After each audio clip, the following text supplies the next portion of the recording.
બનાસકાંઠા જિલ્લાના દિયોદરમાં જાહેરમાં બકરાની બલી ચડાવવાનો મામલો.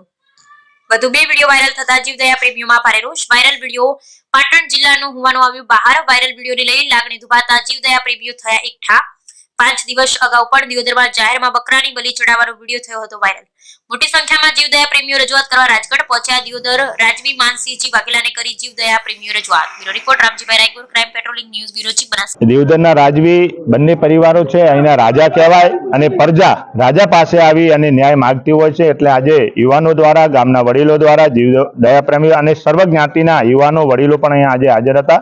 એટલે પહેલો પ્રશ્ન કોઈ પણ પ્રજામાં બને તો રાજા પાસે આવવાનો હોય છે અને આજે રાજા પાસે આવી અને પ્રજાનું જે પ્રશ્નો છે, જેમની એમની લાગણી દુભાણી છે, એનું સત્વરે નિરાકરણ આવે એના માટેનું આજની આ ઝુંબેશ હતી. અને જેથી કરીને આગામી દિવસોમાં આવું કોઈ ખરાબ કૃત્ય ના થાય.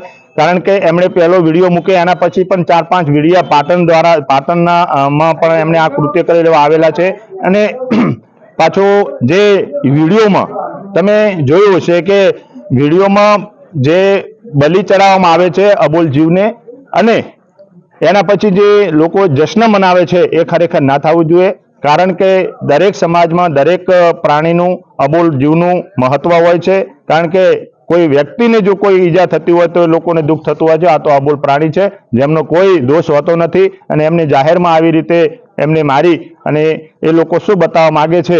એટલે એના કારણે સર્વ સમાજની, હિન્દુ સમાજની નહીં પણ દરેક સમાજની અને દરેક આજે જે અહીંયા દરબારગઢમાં જે લોકો વધાર્યા છે દરેક સમાજના લોકો હતા, સાથે મળી અને બાપુ સાહેબને વાત કરી છે. એટલે બાપુ સાહેબે આવતીકાલે અમે એમને બોલાવી અને દિયોદર નગરના 5 આગેવાનોને બોલાવી અમે નિર્ણય કરીશું. એટલે આજની અમને વાતચીત સંતોષકારક લાગી છે અને આગામી સમયમાં અન્ય વ્યક્તિ દ્વારા આવી લાગણી ન દુભાય એ પ્રયત્ન તંત્રે પણ ગંભીર એની નોંધ લઈ અને આ બાબતે યોગ્ય ઘટતું કરવા, કાર્યવાહી કરવા મારી પણ નમ્ર વિનંતી છે. આપણે જે બીના બની છે એ ગામને શોભા આપે એવી નથી બીના, અને જાહેરમાં આવી પશુ બલિ અહીંયા જે કરી છે એને આપણે વખોડીએ છીએ. કાલે 10:30 વાગે એ લોકો જે દિયોદરમાં આવ્યા છે, કોણ છે, કેટલા છે, એમને પણ પંચાયત ઓફિસ બોલાવીએ. ગામના આગેવાનો પણ કાલે પંચાયત ઓફિસ આવો, મીડિયા પણ પંચાયત ઓફિસમાં આવે અને આપણે પ્રશાસનમાં આપણે પીએસઆઈને કે પ્રાંત સાહેબને એમને બોલાવે તો એમને પણ બોલાવીએ.